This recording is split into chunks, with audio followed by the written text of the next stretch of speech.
Hola, Ursula here from Simply Cuba Tours. Today I want to introduce you to our signature tour, the Simply Cuba Tour. So how did this tour come about? I have mentioned this previously, that each of our tours have been designed by the team member that is most passionate about. So the Simply Cuba Tour actually has been designed by Ioannis and myself. It is our foundation tour, I guess I should call it. This one is based on basically the sort of activities that I really enjoyed on my first and consequent visits. And we kind of grouped them together in a way that will flow perfectly, and that gives you a nice, comfortable timing to go from each place. Each activity has been actually chosen for the area that best suits it.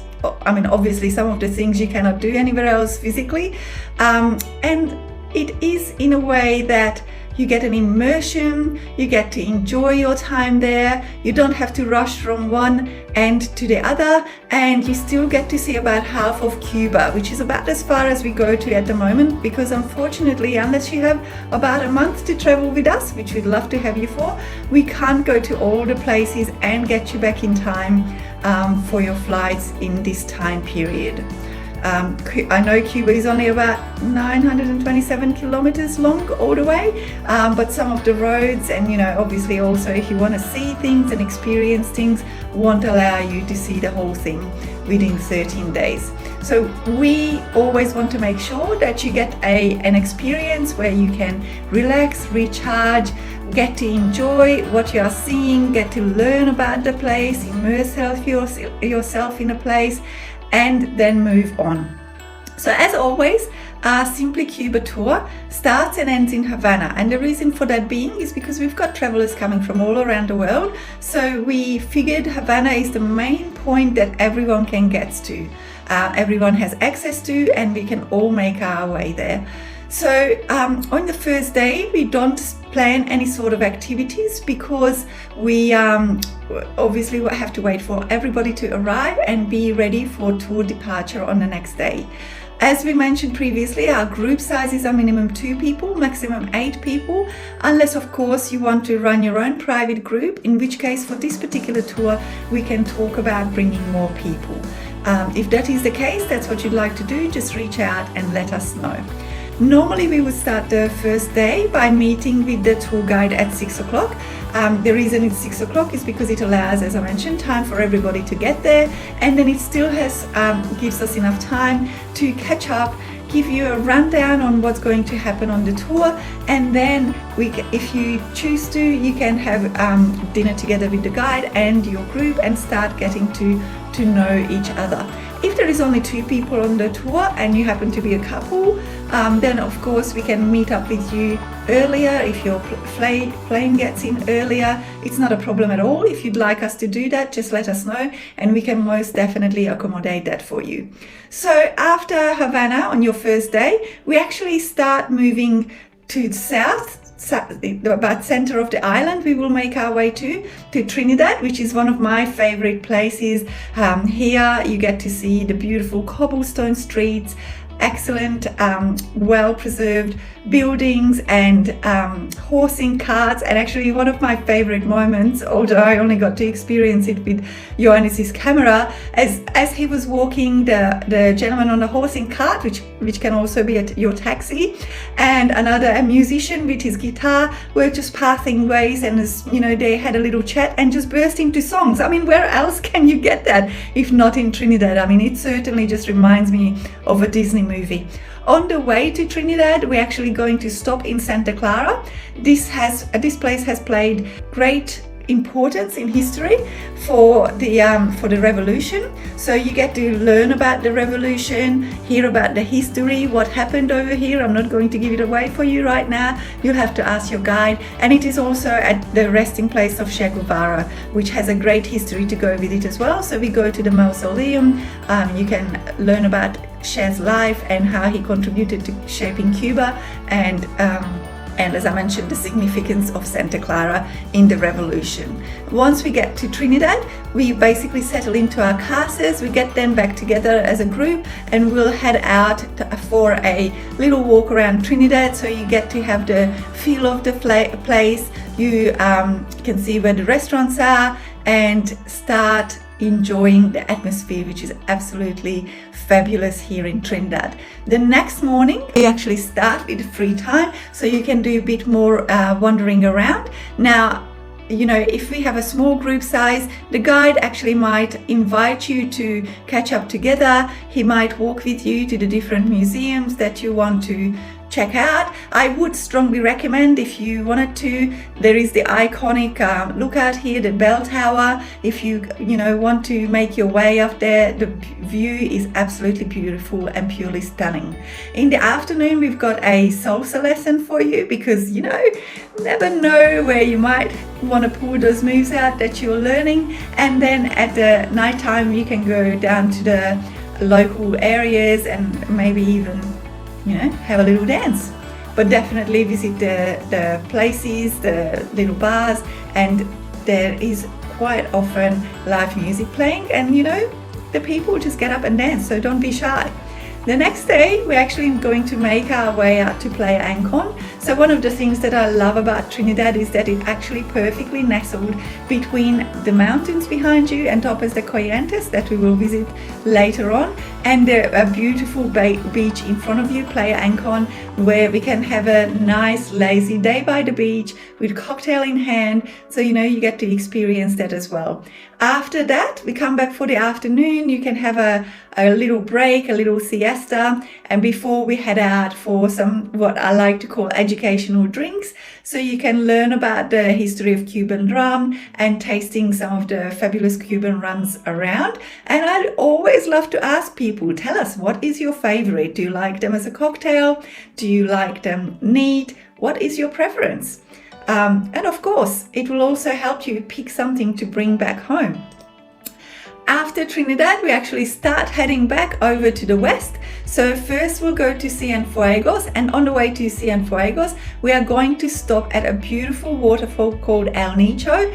It is a short little trek to go out there. You actually will be not climbing, but going up little hills and crossing creeks. Oh my God, the water, I cannot even describe it. It's just absolutely beautifully clean and refreshing. So depending on what time of the year you come, you might even want to hop into the water hole.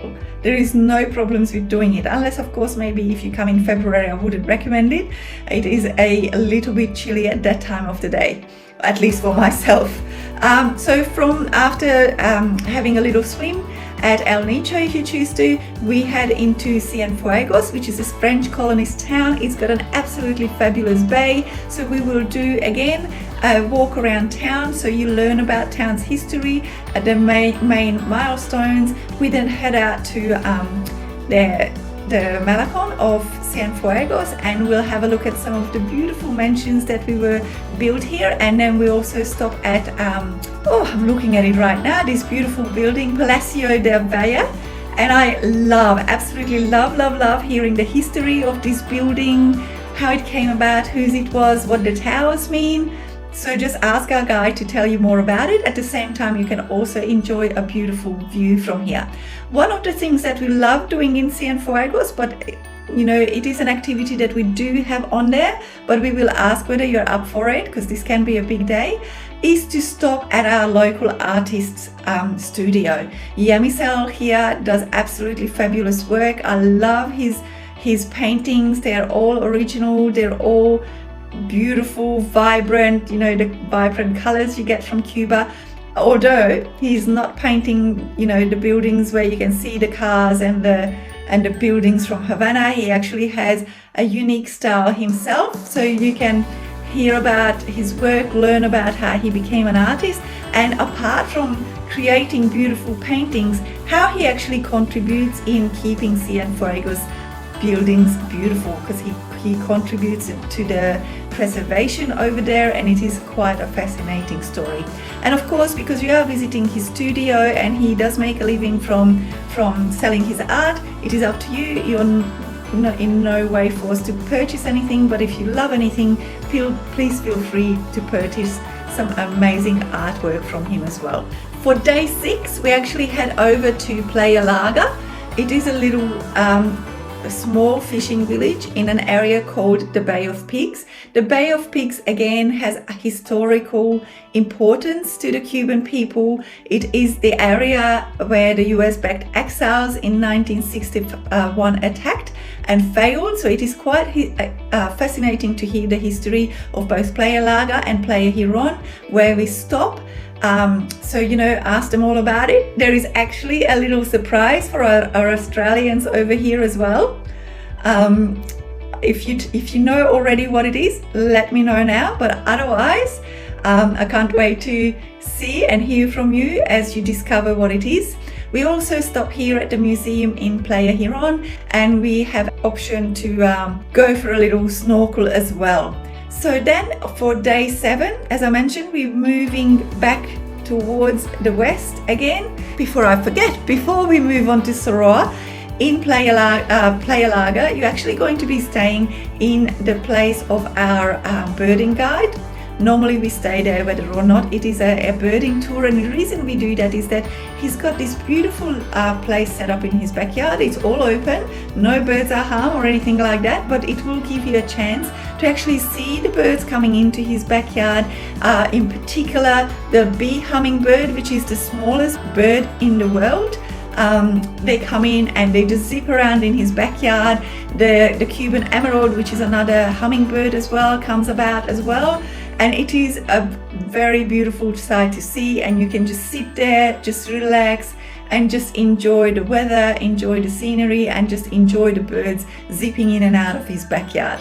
So then, rewind. We, for day 7, make our way to Soroa, and we'll stop on the way at Las Terrazas.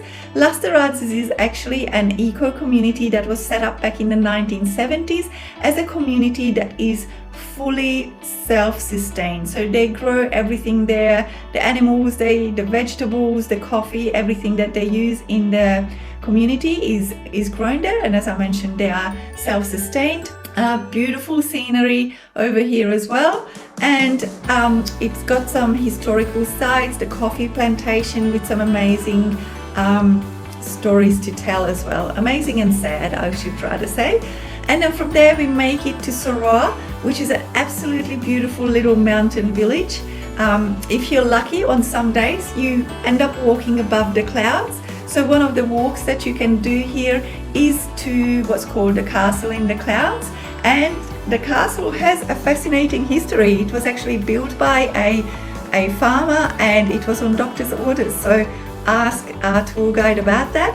Here you're going to experience a home-cooked meal as well, which is quite delicious. And from there on, we basically just spend the night here because we don't want you to spend too much time on the road. You can also, I forgot, when we're in Las Terrazas, get onto the zip line and enjoy the view from over the trees. So after Soroa, we will head out to Viñales. I absolutely love Viñales. It actually reminds me of my childhood when I used to go and visit our family in the countryside. Everyone says hi, everyone welcomes you with open arms. The food around here is just fabulous, and we will actually hear all about how to cultivate tobacco. We'll take you out for initially just your orientation tours, and a little walk to check out the views, because they're absolutely stunning here in Viñales.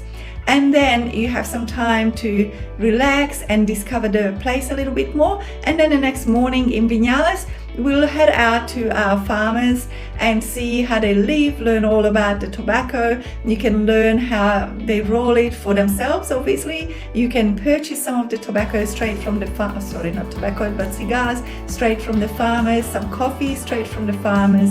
You'll see how it all goes. And I tell you what, there are no mod cons in this kitchen. So when you hop in to see our farmers, I encourage you to have a look at the water filtration system that they still use today, the way they cook their meals and all that sort of thing. It is fascinating for ourselves. For them, obviously, it is the way of life.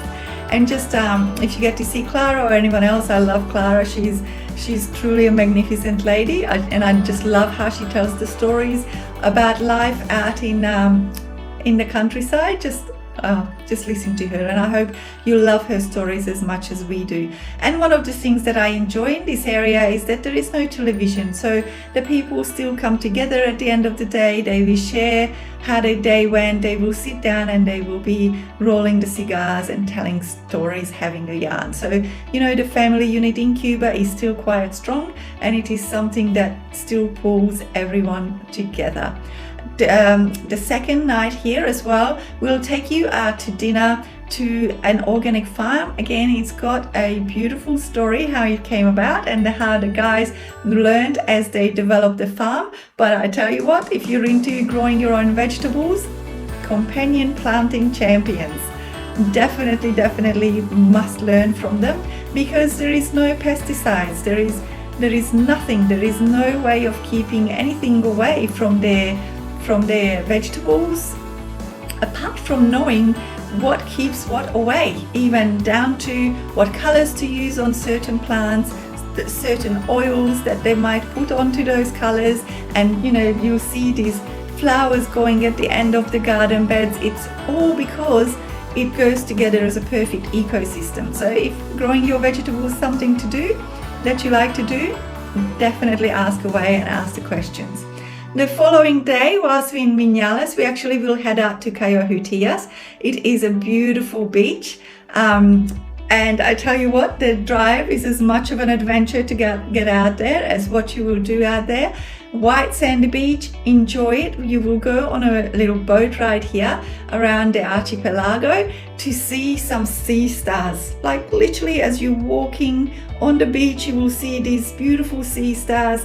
Take the GoPro, take the camera, it is well worth it. One thing that we do ask you here is do not pick them up, do not touch them. It is their natural environment, let them enjoy it as it is. Actually picking them up, especially out of the water, it stresses the animals, and sometimes they don't survive it, so you don't want to put the animals through that at all.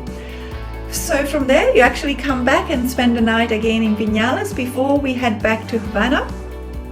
So then once we come back to Havana, then of course we're going to have the classic car ride, because it is something that everyone enjoys doing. So we'll get you into your classic cars once we get back into Havana and settled into our casas, and we'll go to some of the iconic places like the Plaza de Revolucion, so you can learn about it, the history, and the monuments that are around there. But we'll actually end up going around the bay and end up giving you a whole different perception of Havana. So it is a couple of hours in the car to enjoy the scenery and get you out and about in Havana. On day 12, we are going to head into the birthplace of Havana. We're going to head into Old Havana, where we start the day with some touring on foot to discover Old Havana, the squares there, the stories about it, the art around the place as well. You get to learn the history and some history that you can know about, and some other history that only the local knows about. Ask our tour guide about the gentleman of Paris and his story. Get them to tell you all about it. You will see his statue out and about, so you might as well learn about it, and also about the beautiful pebble street where the pebbles are made out of wood. Ask the tour guide of the history why and how it was created. So on this last night, our tour guide will ask you whether or not you want to do like a farewell dinner together. Obviously there is no, it is not something that you must do, and he can recommend places to go to as well. And on day 13, it is the time to leave. So because everyone's going to have different departure times, when normally we're not going to have any activities planned for this day, but most definitely our guide will come in the morning. If you have time and you want to hang out with him, you most definitely can. He can show you places other than what was included in the tour already. So what is included in our tour? We basically have all your accommodation included in there. We've got every single breakfast included in your tour. We actually include 5 lunches. I know I haven't mentioned where, but there is a couple of spots. There is a spot in Vinales, Cayo Hutia, so you get to experience a different kind of restaurant out there. Also going to do lunch at Playa Larga, Playa Giron, at a lovely restaurant. Actually, it's one of our favorites out there. We've got a couple of dinners included in this tour as well. One of them in Trinidad, which is at a rooftop dinner, because we want you to experience the amazing sunset over Trinidad, where you can get snapshots of the hill and snapshots of the tower as well. It just creates some beautiful pictures for you. And also I mentioned the dinner at the organic farm as well, because it is an absolute must. The reason we didn't actually include all lunches and all dinners is because breakfasts tend to be quite a large meal, and then some days are active and some days you're in places where you might want to grab lunch, or you might have been so full that you're happy to wait until dinner. And then obviously dinner time we'll be deciding what we want. And the 2 spots, as I mentioned, we picked it because it's an absolute must-do experience. Accommodation with us is always in premium guest houses. We've got a blog up on our website with our accommodation in Havana, accommodation options in Havana, and there are others as well. We're quite happy to share the brochure with you. They are just a sample. Unfortunately, we don't have beautiful images of every accommodation provider at the moment, but basically it comes down to the size of the group as to where we will put you. If there is only a couple of you, we can put you certain positions, but if there is, a group of 8, we like to keep you together, possibly in the one guest house or couple of guest houses right next to each other. We will always have a private transport for your tour for the whole duration, and the reason for that being is because we want to ensure that we get from one place to the next as planned, so we can get each of the activities in. The way we design the activities, you can see a summary of that on the website, but the way we designed it is so you're not rushing around. There is at least one activity each day that we have designed for you. It leaves out the guesswork as to what you may want to do that day, or finding what there is possible to do in each of the places, and it gives you an experience as well of the place, and get you out and about and make you see some beautiful places. So if you hop on the website, you can also see on the map where we're going, the places that we're going. So with this tour, you actually cover about half of Cuba in the 13-day period at a leisurely pace. So what else do you need to know? What is not included in the tour? We actually don't provide the flights in this. We haven't included your visa cost in this. Where meals are included, we're not including any alcohol in that, and we haven't included any of the tips and gratuities. There is a guideline for tipping and what to consider when it comes to tipping. It is something that happens in Cuba, so we do recommend that you read that as well. We do also have the airport transfers included, so we will basically pick you up from the airport, take care of you for the 13 days, and take you back to the airport when you finish. So I hope this helped you. I hope it gave you a great insight into these tours. If you have any question, please yell out, let us know. We're always here to answer.